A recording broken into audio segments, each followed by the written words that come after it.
Il démarre demain à Toata. Le festival de la jeunesse réunit 4000 jeunes des Raromatei de Tahiti et de Moorea. Les derniers convois sont d'ailleurs arrivés ce soir de l'île Sœur. On va rejoindre tout de suite Caroline Fary. Vous êtes actuellement au lycée Gauguin, Caroline, l'un des 5 sites d'activités proposés aux jeunes. Quelle est l'ambiance sur place ? Eh bien, Cybèle, vous le constatez, l'ambiance est plutôt festive, mais non moins studieuse, grâce à ces élèves de Wahine qui sont en train de répéter activement pour ce festival de la jeunesse 2022.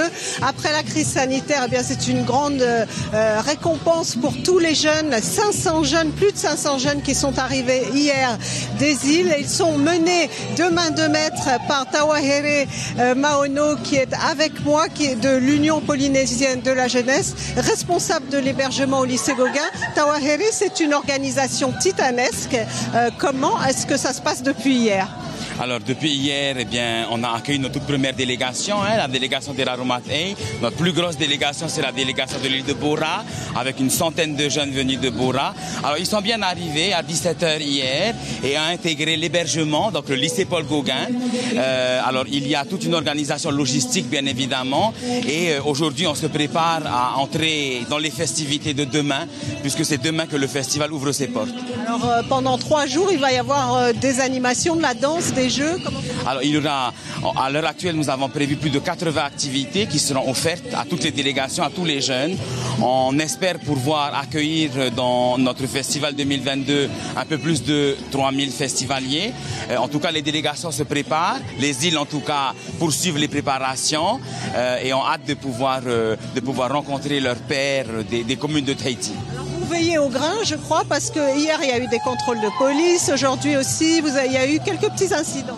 Oui. Alors on a la chance sur l'aspect sécurité de la manifestation, et parce que la réglementation nous l'impose tout simplement, on peut bénéficier du concours de la DTPN que nous remercions, de la gendarmerie nationale et des 2 polices municipales, donc de FAA et de Papeete, qui ont mis en synergie leurs compétences pour nous venir en aide. Alors oui, il y a des contrôles bien évidemment, parce que on n'est jamais à l'abri d'un incident, et donc il y aura des contrôles inopinés à chaque entrée de nos sites d'activité, dans l'hébergement, et les délégations des îles ont déjà été surpris par le comité d'accueil. Je vous remercie Tawahere, on vous souhaite bonne chance pour ces 3 jours de festival, et vous allez le voir, je vous propose à présent un focus sur le centre Tarevareva de Paea, qui accueillait aujourd'hui une délégation et où les jeunes sont accueillis tout le long de l'année, des jeunes originaires des îles, et ce matin, eh bien, ils se préparaient eux aussi très activement pour ce festival. Regardez. Alors moi c'est Jason. Alors là je m'habille pour l'animation de ce matin. Une matinée bien remplie pour ces jeunes de 13 à 17 ans.